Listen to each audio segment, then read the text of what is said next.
मन में बार बार, मैं बिना नाम लिए कहूं तो बार बार कुछ बिंदु सामने आते हैं, और खास तौर पे किस प्रकार के लोगों को प्रियंका जी जो कहती है कि मैं लड़की हूं, लड़ सकती हूं, मगर वो किससे लड़ रही है मुझे नहीं मालूम, क्योंकि लड़ाई में महिलाओं का पक्ष जो है वहां कहीं पर अनदेखा किया गया है, और उसमें मैं आपको कुछ उदाहरण देना चाहती हूं।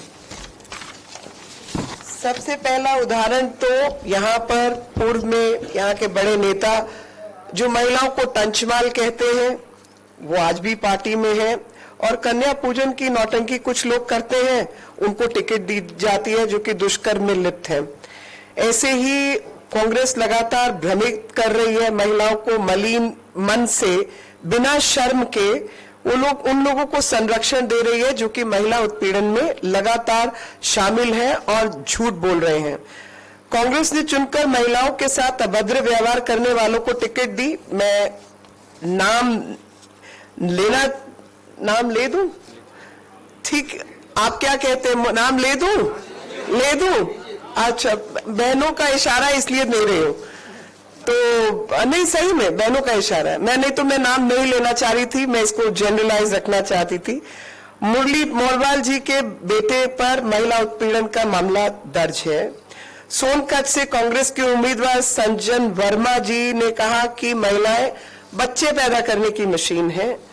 मुल्ताई के सुखदेव फांसे ने कहा कि नाचने गाने वाली है। जबलपुर पश्चिम के प्रत्याशी तरुण भनोट ने महिलाओं को बेवकूफ बताया। गंधवानी से प्रत्याशी उमंग सिंघार ने महिला उत्पीड़न करते हुए उनको रंगे हाथ पकड़े गए। अटेर से प्रत्याशी हेमंत कटारे पर रेप का आरोप दर्ज है, जिसमें युवती ने आत्महत्या कर ली थी। कोतमा से कांग्रेस प्रत्याशी सुनील सराफ और सतना से कांग्रेस प्रत्याशी सिद्धार्थ कुशवाहा ट्रेन में महिलाओं के साथ छेड़खानी करते हुए पकड़े गए। श्योपुर के बाबू जंडेल एक महिला पुलिस अधिकारी से फोन पर गाली गलौज कर रहे थे। परसिया से प्रत्याशी सोहन वाल्मीकि के बेटे आदित्य वाल्मीकि लड़की की अश्लील तस्वीरें वायरल करते हैं। अब आप मुझे बताइए कि ये लोग अगर महिलाओं के लिए कुछ बात कहते हैं, उस पर कोई प्रदेश की महिला या देश की महिला विश्वास करेगी? जिनका ट्रैक रिकॉर्ड ऐसा हो, जिनका इतिहास इस प्रकार का हो, जो इस तरीके की चीजों में संलिप्त हो, महिलाओं का उनके प्रति क्या विचार होने वाला है? तो वापस ठगी के काम में आ गए हैं, और ठग कैसे रहे हैं वो भी मैं आपको बताती हूं। ठग रहे हैं कि इन्होंने कुछ घोषणाएं की हैं, और अपने घोषणा पत्र में खासतौर पे नवरात्रि के समय पर ऐसी घोषणाएं की है कि नवरात्रि पर इन्होंने तय किया कि 9 दिन महिलाओं से झूठ बोलना है, और 9 झूठ लगातार बोले हैं।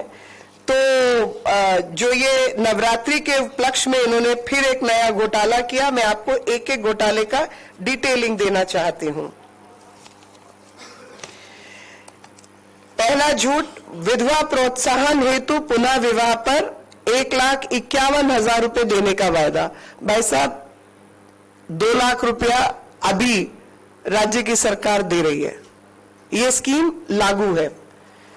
कांग्रेस महिलाओं को 500 रुपए देगी पर सिलेंडर पर। दूसरा झूठ, क्योंकि इनके टाइम पर तो सिलेंडर ही नहीं मिलते थे। सिलेंडर पर 500 रुपया तो बहुत दूर की बात है। मैं आपको उदाहरण के साथ बताती हूं, 450 रुपया अभी की सरकार दे रही है।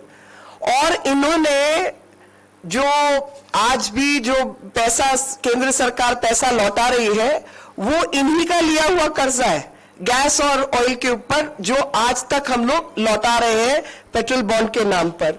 और उस जमाने में मुझे याद है, जब हम लोग छोटे थे, यहां 2014 के पहले भी यही स्थिति थी कि गैस का कनेक्शन लेने के लिए पूरे देश भर में जितना शहर थे, शहर के बाहर गैस का कनेक्शन नहीं था।